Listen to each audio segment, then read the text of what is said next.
Vi render nemlig alle sammen rundt med en klangkasse i ansigtet.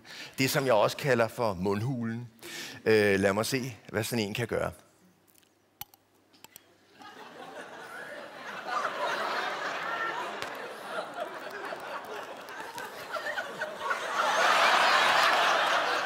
Ja, som I kan høre, så ændrer den klangkassen i en sådan grad, at stemmen bliver helt anderledes, end den er til daglig. Og det kan give en skæg oplevelse. I kan lege lidt med det derhjemme.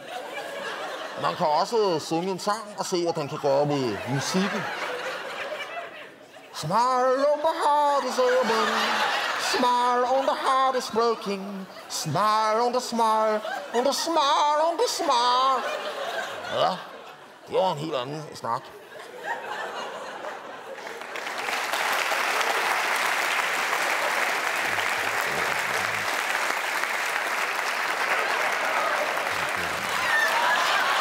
Yeah.